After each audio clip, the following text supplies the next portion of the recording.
सातव्या मुलीची सातवी मुलगी या मालिकेच्या आजच्या भागात आपण पाहणार आहोत. नेत्रा तिला आलेल्या संकेताबद्दल आबांना सांगते आणि म्हणते की आबा, विरोचकाची शक्ती गेली आहे आणि त्याच वेळी मला हा संकेत आला आहे.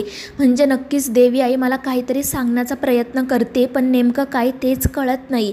आणि त्यावर आबा म्हणतात की नेत्रा, हा अंदाजसुद्धा आपण बांधू शकतो. आणि मग ते पुढे नेत्राला म्हणतात की याआधीसुद्धा तुला असे तुटक तुटक संकेत आले आहेत. अद्वैतच्या आजोबांच्या मृत्यूच्या आधी तुला फक्त संकेतात तिरडी दिसायची आणि मग त्यानंतर एक एक व्यक्ती दिसायला लागले आणि मग जेव्हा तू हे सगळे संकेत एकत्र जोडले तेव्हा तुला त्याचा अर्थ कळला. कदाचित यावेळीसुद्धा असंच होईल.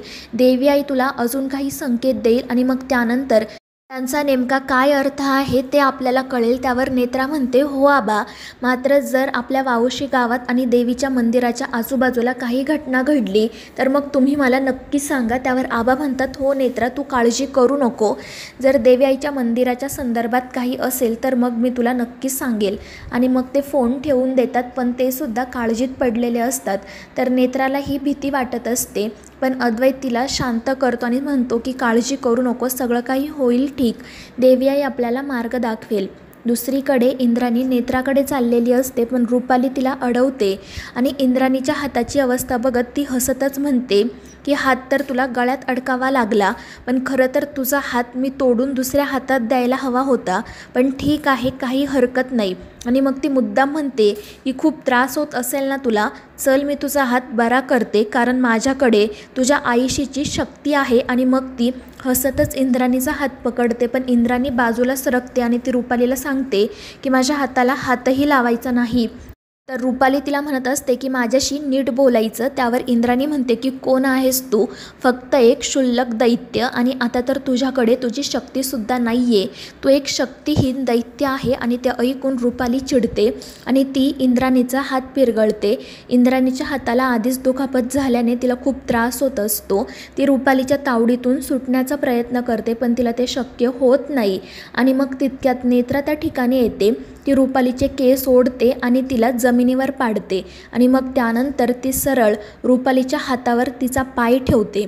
रुपाली मोठमोठ्याने ओरडत असते, नेत्राला बाजूला व्हायला सांगत असते, पण नेत्रा काही हालत नाही. ती रुपालीचा हात तिच्या पायाखाली अक्षरशः चिरडते. आणि मग त्यानंतर इंद्राणीसुद्धा रुपालीचा हात हातात घेत म्हणते की मी तुला म्हटलं होतं ना की कधी कधी ग्रहमान असं असतं की त्या ग्रहमानामध्ये आपण दुसऱ्याविषयी जे चिंतू ना ते आपल्याच सोबत घडतं. आणि बघ, मगाशी तू माझा हात तोडण्याबद्दल बोलत होती ना, आता तुझाच हात तुटला आहे. आणि मग ती रुपालीचा हात पिरगाळते. रुपालीला खूप त्रास होत असतो. ती मोठमोठ्याने ओरडत असते, पण या दोघीजणी तिला सोडत नाही. नेत्रा म्हणत असते की आत्या, हिने तुमच्या रक्ताने मला पत्र लिहून पाठवलं होतं, आता हिच्या रक्ताने आपण त्या पत्राचं उत्तर द्यायचं का? पण इंद्राणी म्हणते की नाही नेत्रा, हिचं रक्त घाण आहे, आपल्यामध्ये ही घाण नको. आणि मग त्यानंतर ती नेत्राला सांगते की मला तुझ्याशी महत्त्वाचं बोलायचं आहे. आणि मग त्यानंतर त्या दोघी तेथून निघून जातात. तर रुपालीच्या हातातून खूप रक्त येत असतं, तिला त्रास होत असतो. आणि मग ती तशीच तिच्या रूममध्ये जाते. तिचा तो रक्ताळलेला हात बघून ती मोठमोठ्याने रडत असते, ओरडत असते आणि हाताकडे बघत म्हणत असते की काय अवस्था झाली आहे माझी, शक्तिहीन झाले आहे मी, माझ्याकडे कोणतीही शक्ती राहिली नाही.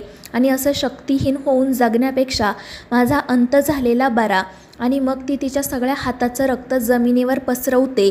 आणि मग त्याच वेळी तिथे ती विचित्र वीणा प्रकट होते. रुपालीच्या रक्तामुळे विचित्र वीणा तिच्या पुढे आलेली असते आणि तिला बघून रुपालीला खूप आनंद होतो. दुसरीकडे नेत्रा इंद्राणीला तिची गोळ्या औषधं देते. इंद्राणीचा हात खूप दुखत असतो, त्यामुळे नेत्रा अद्वैतला काळजी वाटते. तितक्यात शेखर त्या ठिकाणी येतो. तो इंद्राणीची चौकशी करतो, तर अद्वैत त्याला आत्ता घडलेला सगळा प्रकार सांगतो. आणि मग त्यानंतर शेखर नेत्राला म्हणतो की बरं झालं तू त्या विरोचकाला चांगली अद्दल घडवली, पण मला एक प्रश्न पडलाय की तिने पुन्हा काहीच का केलं नाही, ती एवढी शांत कशी बसली? त्यावर नेत्रा म्हणते की तिच्याकडे आता कोणतीही शक्ती नाही आहे. आणि ते ऐकून शेखर म्हणतो की नेत्रा, मग हीच योग्य वेळ आहे त्या रुपालीवर म्हणजेच विरोचकावर हल्ला करण्याची. जर तिच्याकडे कोणतीही शक्ती नसेल तर मग आपलं काम सोपं होईल. पण नेत्रा म्हणते नाही बाबा, आपण असं नाही करू शकत. कारण आपण तिच्यावर हल्ला केला होता, तिला पेटीतही बंद करून ठेवलं होतं. पण काय झालं, शेवटी ती त्या पेटीमधून बाहेर आली. ती कशी बाहेर आली हे सुद्धा आपल्याला माहीत नाही.